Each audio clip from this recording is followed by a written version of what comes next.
Hey everybody, so today I want to cover steam and smoke effects using Fusion. So if you take a look to the right of the screen, that's the default steam template that comes with Resolve. So we're going to use that as a starting point. We're going to kind of unpack it, understand how it works, and we're going to see that with very small simple tweaks, a whole world of possibilities in terms of these steam and smoke effects opens up to us. Towards the end of the video, our particle system is going to look more like what you see in the middle. Over on the left side, that's one that I've kind of just done for fun. Took me just a few seconds of some very simple changes. So I'd very strongly recommend taking a look at my emitter tutorials that I've done previously. Those are linked in the top right of the screen. So let's roll. Alright, so let's start by bringing in a steam effect. So we're going to go into the effects library. We're going to take a look at particles. We're going to come down to the very bottom one here, steam. And as soon as we click on that, we see a whole bunch of nodes show up in our node editor. I'm going to just zoom out a little bit here. I'm going to drag this over.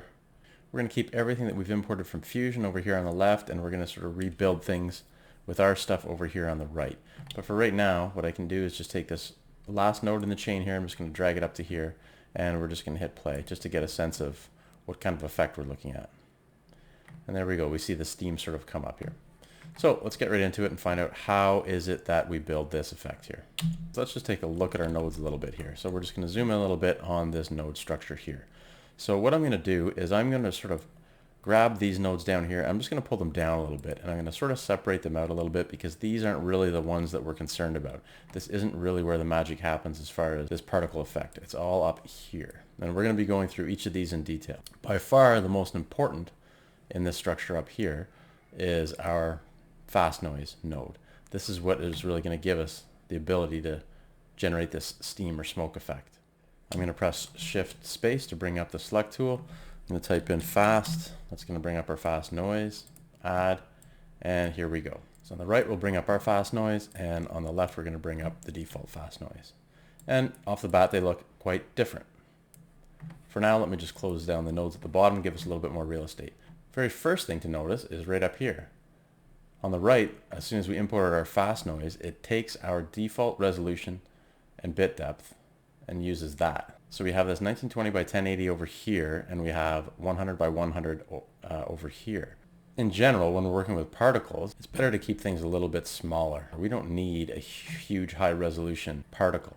And when I say particle, what you see here is going to represent one particle in this eventual particle system that we're going to be developing. So that's where it can get a little bit confusing, because I would look at this originally and I would say, okay, this here itself is a result of a particle system. There's a whole bunch of stuff going on in there. But what we're doing is we're using this fast noise modifier that has nothing to do with the particle system.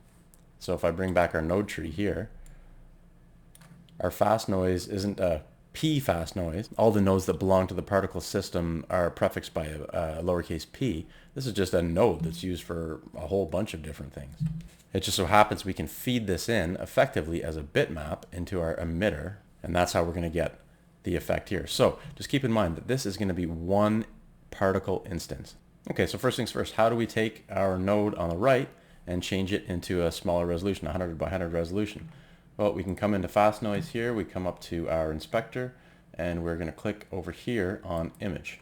And image, there's this, by default, it's selected on this auto resolution. We're going to take that off, and we're just going to change our resolution to 100 by 100.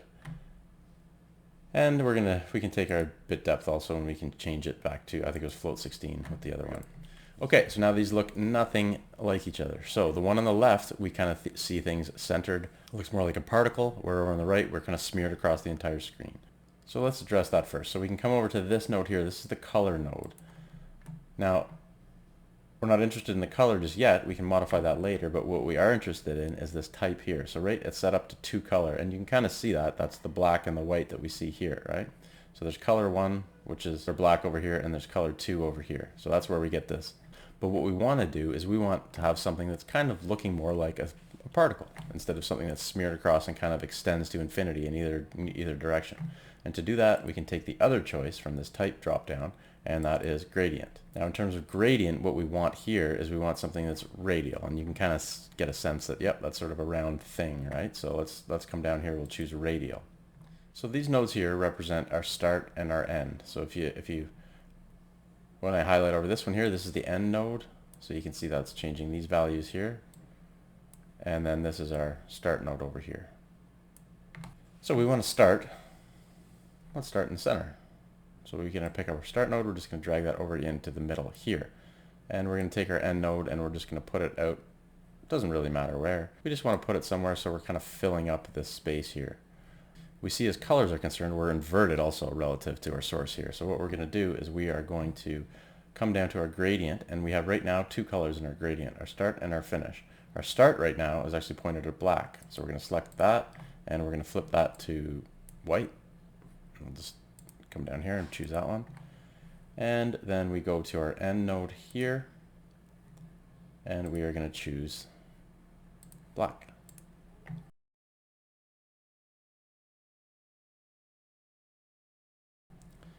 Okay, there we go. Now we're starting to get somewhere. We're starting to kind of approximate what we see here.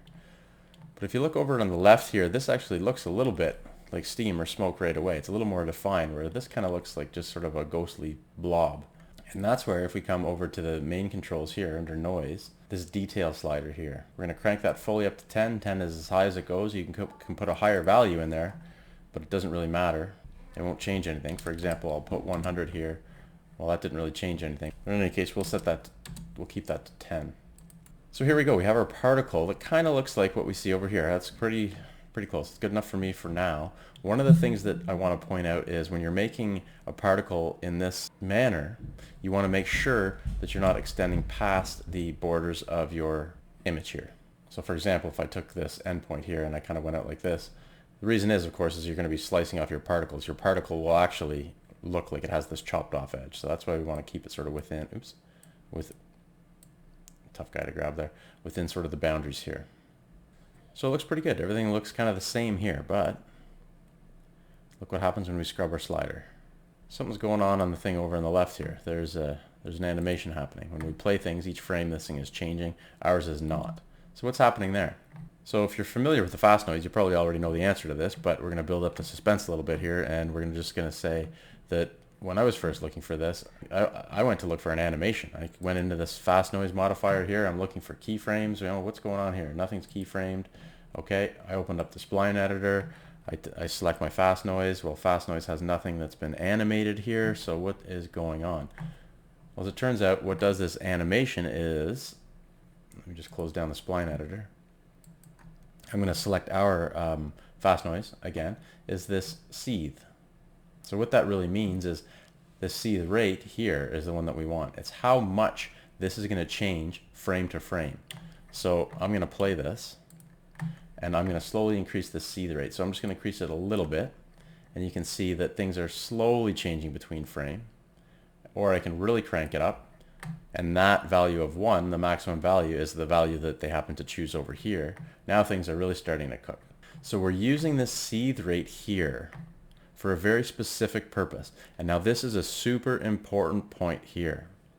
You might think, let me keep that playing, you might think that this sort of seething action you see here is something that you're actually going to see during the full animation of the particle system. But you're not. What you're essentially doing here is each frame building up a different particle that's going to be used in your animation. So when you create a particle, at least the way they've done it here, when you create a particle, any particle, let's say the first particle, the particle is going to look like this. So each particle is effectively going to use one frame out of this animation. And I'm going to show you that in detail later, because it's a really important point and it really reveals how things work underneath the hood. So stick around for that, because I'm going to get into the details when we start talking about the emitter node, how that really does work.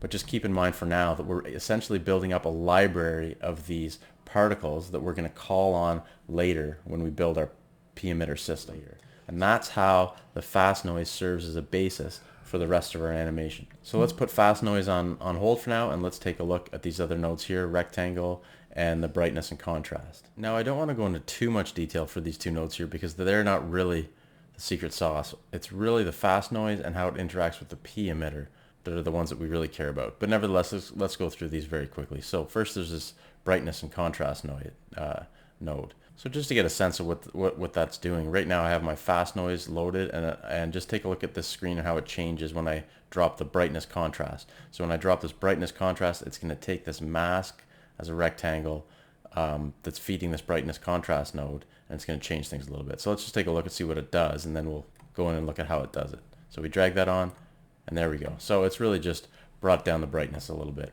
So effectively what they're doing, if I highlight this rectangle node here, and I just kind of zoom out, there's this sort of funny shape, or funny oriented rectangle here, which is essentially serving as a mask for this brightness and contrast.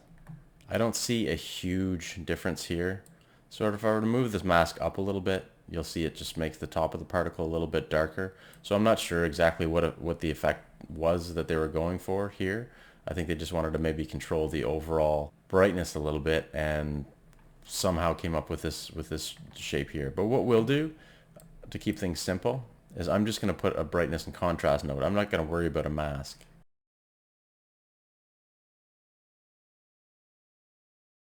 So we have our FastNoise selected, shift spacebar, BRI, there's our control right there. Okay, so we bring our FastNoise up here, and then we take our brightness and contrast, and I'm going to drag that over top here, and it's not going to change anything. We see at the up top here, we change to the node that we have selected.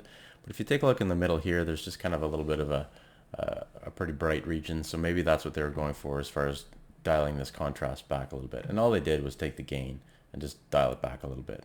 So if we wanted to do what they're doing, it would be as simple as bringing in a rectangle mask here, changing the size a little bit, hooking that up to the mask input to the brightness and contrast, and then we would have the same sort of effect there.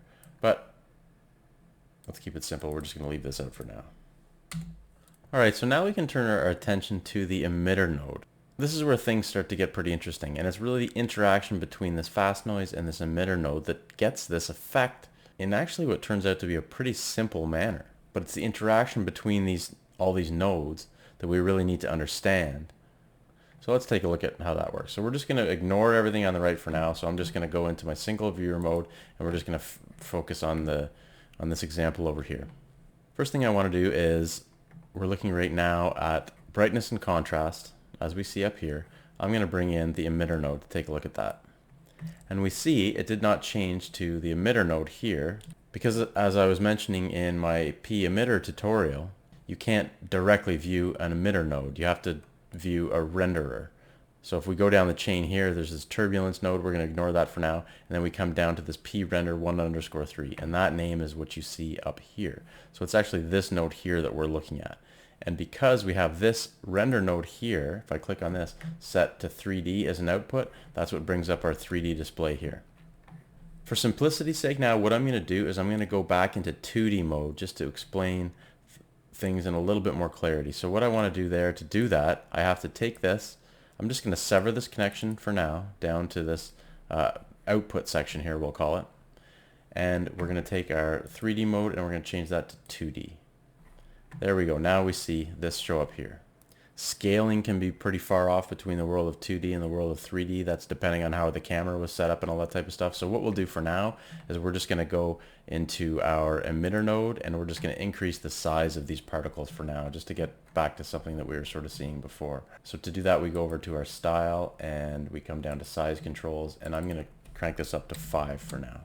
So that doesn't quite match what we're seeing. Things are a little bit smaller still, but in any case, it's a pretty neat effect that we see here. So let's take a look at what's happening. I'm going to close down our nodes at the bottom so we have a little bit more space to take a look at things. And I'm just going to pause it here. So as I was sort of saying before, each one of these little puffs that you see here is actually one of those frames from the FastNoise that we created earlier. And things get a little bit confusing when everything's all kind of smeared together. So what I'm going to do is I'm going to isolate things a little bit and only show one of these little puffs. So to do that, what we can do is we can come over to our number, and you'll notice right now the number is set to 0.5, and it's set to 0.5, which means every second frame it's going to birth one of these particles. So here's a crazy point.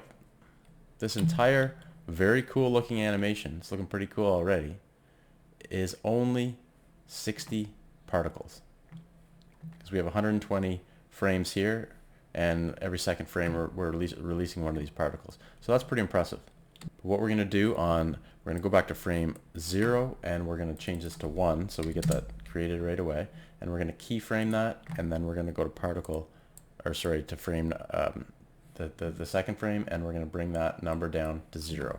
So essentially that's just going to give one little poof of smoke, and nothing else is going to be born after that. So we play that, and there we go. Okay, perfect. Now, what we can see here, I'm just going to zoom in on that region a little bit here. So take a look at the life of that particle. All it's doing is changing a little bit in size, but it's not doing that seething that I was talking about before, right? So this is just a single frame from that fast noise. And we're doing some changes that we're going to go through here. We're changing the size over lifetime and that type of stuff. But effectively, a single particle in the life of this particular particle system is fairly straightforward. All it's doing is it's fading in a little bit. It doesn't just pop into life. It's fading in. And that's done by, if you go over here to style, you come down to these fade controls. About 15% into its life is when it's sort of fully popped into life. And then it slowly fades out over the end of its life here. Which you would sort of expect as the smoke or steam or whatever sort of dissipates as it rises and expands. So we see the particle getting larger over its lifetime by this curve here. We can see that the size is also related to the velocity by this control here. And that velocity is set up back over here where we have some velocity and a little bit of velocity variance.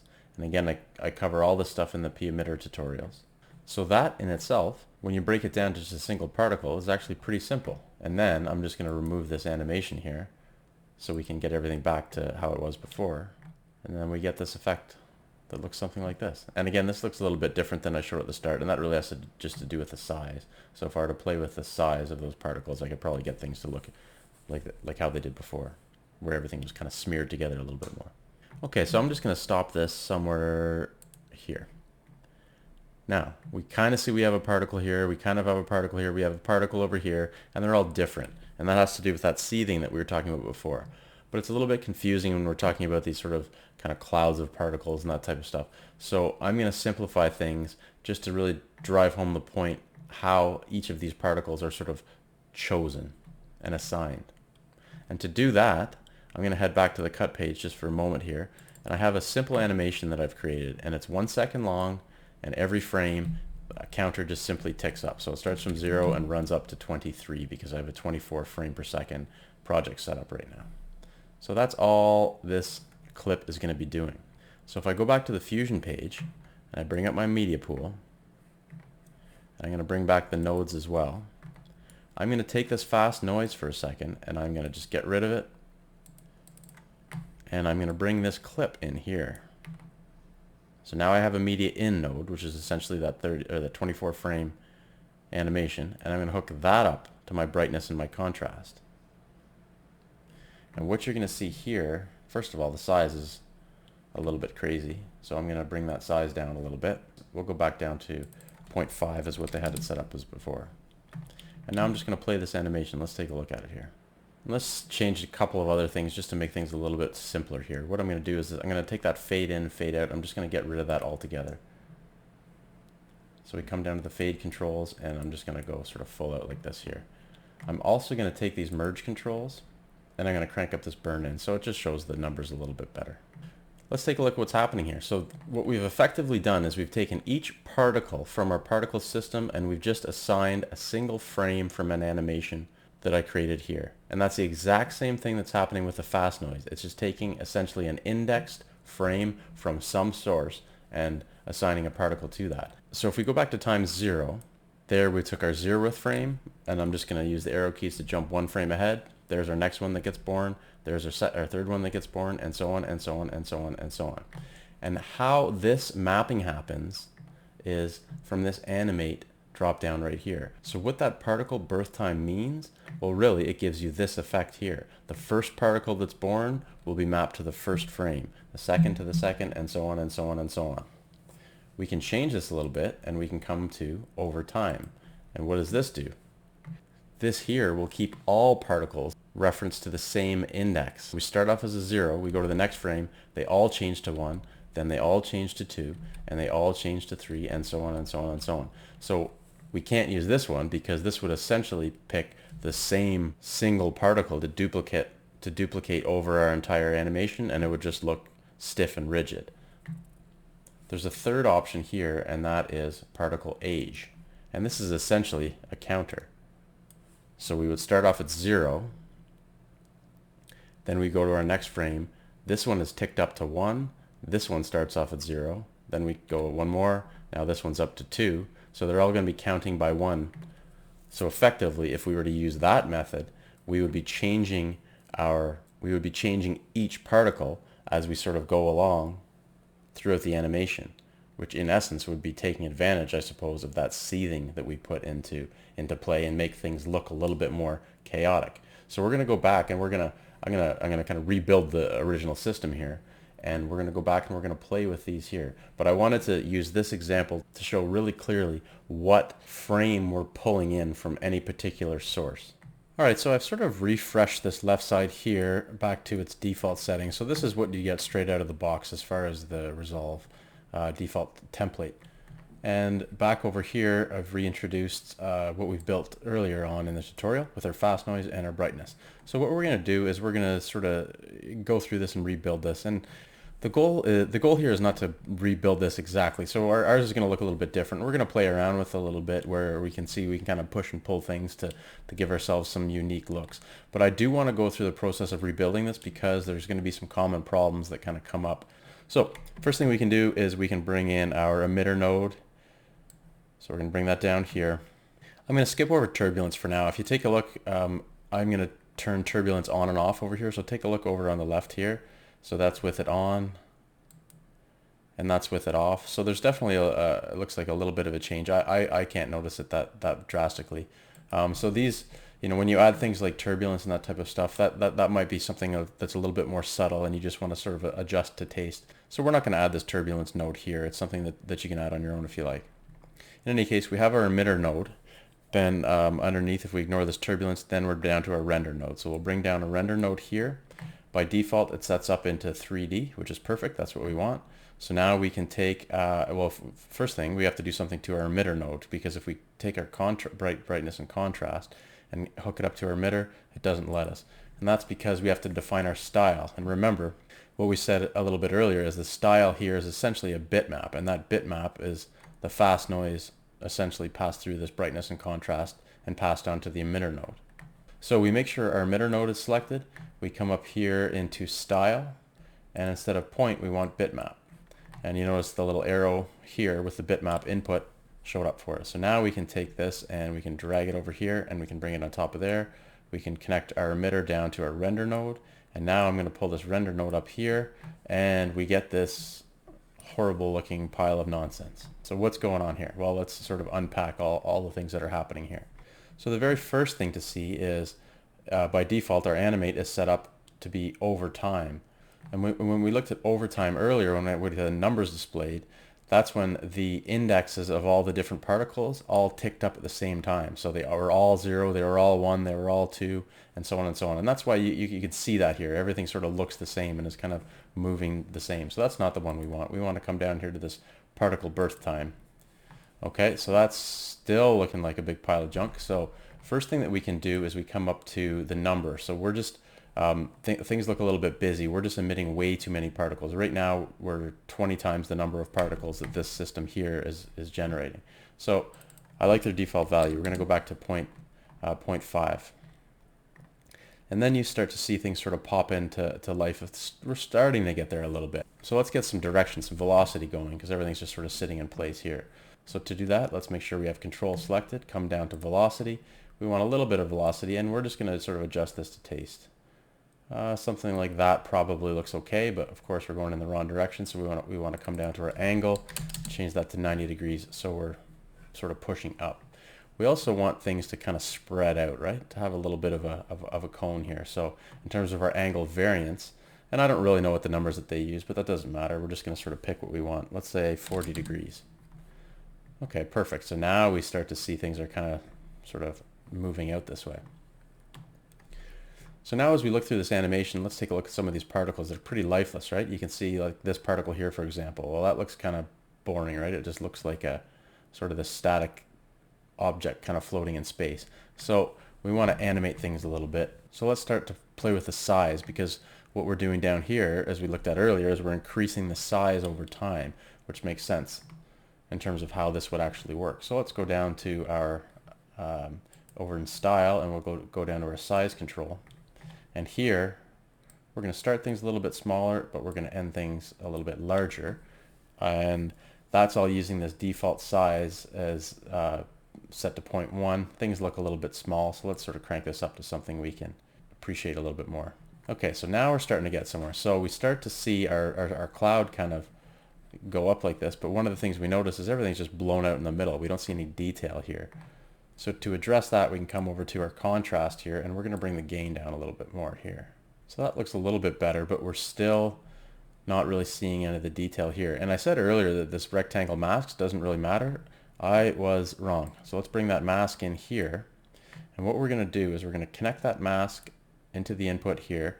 And things have gone horribly wrong because we haven't set up our mask yet. So what we're going to do is we're going to bring back our brightness and contrast node. And there, that square there is the mask that we've created.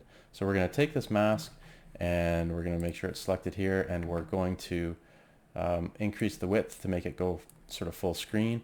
We are going to also bring it down sort of to the bottom here. Now you'll notice there's these two very distinct regions. There's the dark and then there's the light at the bottom here, because our mask is sort of applied to this sort of bottom section here.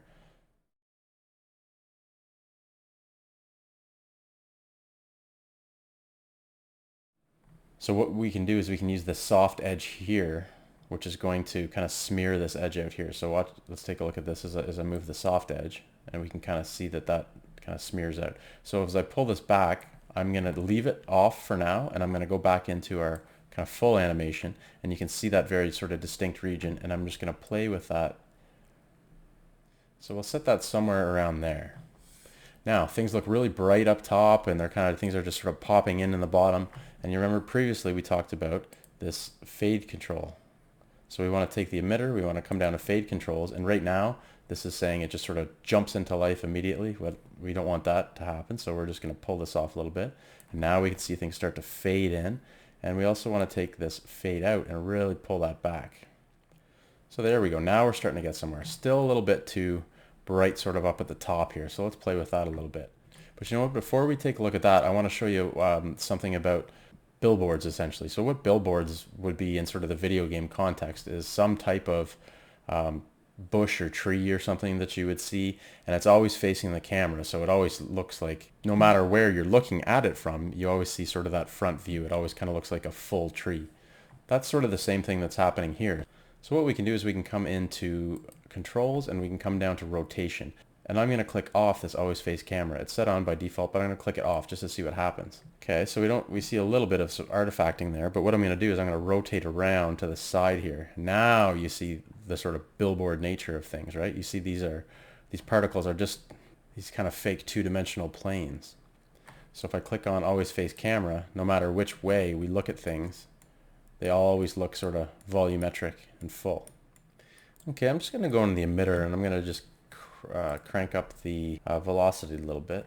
It's looking pretty good, and I'm seeing a couple of artifacts in there, sort of some pop in, that type of stuff.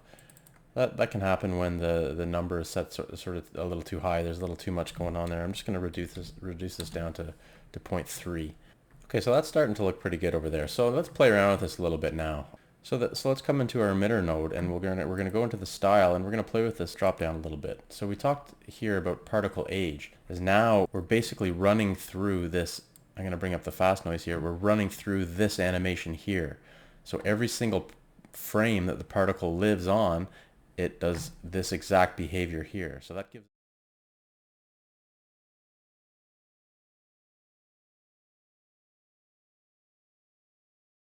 gives us more of this sort of chaotic nature that you sort of see here. And what we can do is we can come back to that fast noise, and we can play with this Seethe Rate a little bit, and we can kind of bring things down a little bit.